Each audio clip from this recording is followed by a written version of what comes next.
വിപുലമായ ഗതാഗത സൗകര്യങ്ങളിലൂടെ ആഗോള സമുദ്ര വ്യാപാരത്തിൽ പുതുയുഗം തീർക്കാനൊരുങ്ങുകയാണ് വിഴിഞ്ഞം അന്താരാഷ്ട്ര തുറമുഖം. ഇന്ത്യയുടെ ഭാവി തന്നെ മാറ്റിമറിക്കാനാകുന്ന വിഴിഞ്ഞം ഏഷ്യയും യൂറോപ്പും തമ്മിലുള്ള വ്യാപാര ബന്ധത്തിന് പുതിയ മാർഗമാകുകയാണ്. വിഴിഞ്ഞം തുറമുഖം ആഗോള ഷിപ്പിംഗ് ഭൂപടത്തിൽ ഒരു പ്രധാന കേന്ദ്രമായി മാറുന്നതിന്റെ ആദ്യ സൂചനയായി വമ്പൻ ചരക്ക് കപ്പലായ MSC മിയ വിഴിഞ്ഞത്ത് അണഞ്ഞു കഴിഞ്ഞു. കിഴക്കൻ ഏഷ്യ, മിഡിൽ ഈസ്റ്റ്, യൂറോപ്പ് എന്നീ വൻ ഭാഗങ്ങളെ ബന്ധിപ്പിക്കുന്ന ഒരു പ്രീമിയം ലോജിസ്റ്റിക് ഹബ്ബായി മാറുകയാണ് വിഴിഞ്ഞം തുറമുഖം. രാജ്യാന്തര കപ്പൽ ഗതാഗതത്തിൽ ഇന്ത്യയെ പ്രധാന പങ്കാളിയാക്കാനുതകുന്ന ഒന്നാണ് വിഴിഞ്ഞം തുറമുഖ പദ്ധതി. കൊളംബോ, സിംഗപ്പൂർ, ദുബായ് എന്നിവയുമായി പരസ്പര ബന്ധം ശക്തിപ്പെടുത്തി ഇന്ത്യയുടെ ഗതാഗത മേഖലയെ ഉയർത്തുകയാണ് തുറമുഖത്തിന്റെ പ്രധാന ലക്ഷ്യം. ആഴക്കടൽ കപ്പൽ ഗതാഗതത്തിനുള്ള ഏറ്റവും ഉചിതമായ സാഹചര്യം വിഴിഞ്ഞത്തുള്ളതുകൊണ്ട് തന്നെ ഏഷ്യയിലെ മുൻനിര തുറമുഖങ്ങളിൽ ഒന്നായി മാറാൻ സാധ്യത ഏറെയാണ്. വ്യാപാര ഭൂപടത്തിൽ ഒരു പുതിയ അധ്യായം കുറിച്ചുകൊണ്ടാണ് MSC തങ്ങളുടെ ജെയ്റ്റ് സർവീസ് വിഴിഞ്ഞത്ത് ഉൾപ്പെടുത്തിയിരിക്കുന്നത്. ജെയ്റ്റ് സർവീസ് എന്നത് ഏഷ്യൻ രാജ്യങ്ങളെയും യൂറോപ്പിനെയും തമ്മിൽ ബന്ധിപ്പിക്കുന്ന ഒരു പ്രധാന ഷിപ്പിംഗ് നെറ്റ്വർക്ക് ആണ്. ഇതിൽ വിഴിഞ്ഞം ഉൾപ്പെടുന്നതോടെ ഇന്ത്യയിലെ ഷിപ്പിംഗ് വ്യവസായം കൂടുതൽ ശക്തമാവുകയും അന്താരാഷ്ട്ര വിനിമയത്തിന്റെ പുതിയ വഴികളിലേക്ക് കടക്കുകയും ചെയ്യുന്നു. ജെയ്റ്റ് സർവീസിന്റെ ഭാഗമായി എത്തിച്ചേരുന്ന ആദ്യ കപ്പലായ MSC മിയ ഞായറാഴ്ച പുലർച്ചെ വിഴിഞ്ഞം തുറമുഖത്ത് കയറിയത് ചരിത്ര നിമിഷമായാണ് വിലയിരുത്തപ്പെടുന്നത്. ഇതിന് പിന്നാലെയാണ് മറ്റൊരു ചരക്ക് കപ്പലായ MSC മിർജാം എത്തുന്നത്. ഇത് മാത്രമല്ല, വരും ദിവസങ്ങളിൽ കൂടുതൽ കപ്പലുകൾ വിഴിഞ്ഞത്തേക്ക് എത്തുമെന്നാണ് പ്രതീക്ഷ.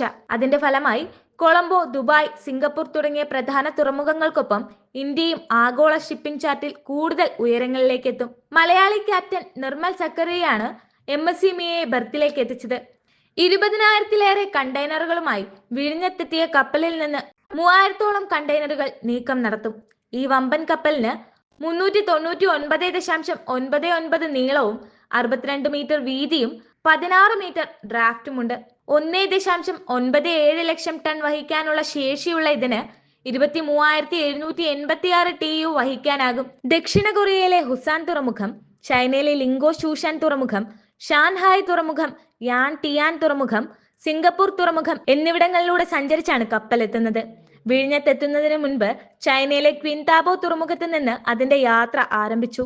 2 ദിവസം മുൻപ് പുറംകടലിൽ നങ്കൂരമിട്ടിരുന്ന MSC മിയ ബർത്ത് ഒഴിവില്ലാത്തതിനെ തുടർന്നാണ് അടുക്കാൻ വൈകിയത്. ജെയ്റ്റ് സർവീസിന്റെ ഭാഗമായി സിംഗപ്പൂരിൽ നിന്ന് പോർച്ചുഗലിലേക്കുള്ള യാത്രാമധ്യേ MSC മിയ അടുക്കുന്ന ഏക തുറമുഖമാണ് വിഴിഞ്ഞം. കണ്ടെയ്നർ നീക്കം പൂർത്തിയാക്കുന്ന മുറയ്ക്ക് പോർച്ചുഗലിലേക്ക് കപ്പൽ യാത്ര തുടരുമെന്നാണ് അറിയാൻ കഴിയുന്നത്.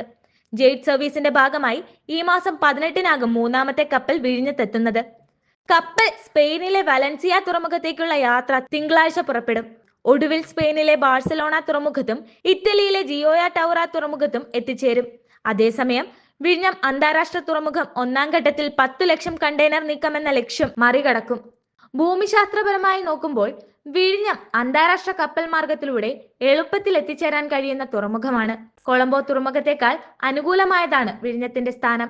കൂടാതെ മലബാർ തീരത്തുകൂടിയുള്ള സമുദ്ര ഗതാഗതം ദക്ഷിണേന്ത്യയുടെ സാമ്പത്തിക വളർച്ചയ്ക്ക് വൻ പ്രതീക്ഷയാണ് നൽകുന്നത്.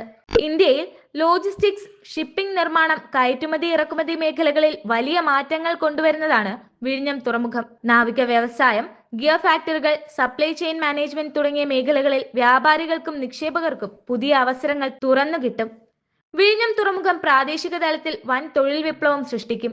ലോജിസ്റ്റിക് മേഖലയിലും സമുദ്ര ഗതാഗതത്തിലും പ്രാവീണ്യമുള്ള നിരവധി തൊഴിലുകൾ തുറമുഖത്തിന്റെ വികസനത്തിൽ ഉൾപ്പെടുത്തുന്നത് കൊണ്ട് തന്നെ കേരളത്തിലും മറ്റു സംസ്ഥാനങ്ങളിൽ നിന്നുമുള്ള തൊഴിലാളികൾക്കായി പുതിയ തൊഴിൽ സാധ്യതകൾ ഉദിക്കും. അതോടൊപ്പം സമീപ പ്രദേശങ്ങളിലുള്ളവർക്ക് സംരംഭകത്വ സാധ്യതകൾ ഉയരുകയും ചെയ്യും. ഇതൊരു തുടക്കമാണെന്നും വരും വർഷങ്ങളിൽ വിഴിഞ്ഞം അന്താരാഷ്ട്ര തുറമുഖം ഒരു ആഗോള ഷിപ്പിംഗ് ഹബ്ബായി മാറുമെന്നും വിദഗ്ധർ വിലയിരുത്തുന്നുണ്ട്. ഇന്ത്യയുടെ ഉൽപ്പന്നങ്ങൾ നേരിട്ട് യൂറോപ്പ്, അമേരിക്ക, ആഫ്രിക്ക എന്നിവിടങ്ങളിലേക്ക് കയറ്റുമതി ചെയ്യുന്നതിനുള്ള അവസരങ്ങൾ വിഴിഞ്ഞം തുറമുഖം വഴി കൂടുതൽ സാധ്യമാകുമെന്നാണ് പ്രതീക്ഷ. മറ്റു രാജ്യങ്ങളിലെ തുറമുഖങ്ങൾക്കൊപ്പം മത്സരിക്കാൻ കഴിയുന്ന വിധം വിഴിഞ്ഞം മികച്ച സേവനങ്ങൾ വാഗ്ദാനം ചെയ്യുകയും ആധുനിക സാങ്കേതിക വിദ്യകൾ വിനിയോഗിച്ചുകൊണ്ടുള്ള വളർച്ച കൈവരിക്കുകയും വേണം. ഇതിൽ സർക്കാരിന്റെ നയപരമായ പിന്തുണയും സ്വകാര്യ കമ്പനികളുടെ നിക്ഷേപവും അനിവാര്യമാണെന്ന് വ്യവസായ വിദഗ്ധർ പറയുന്നു.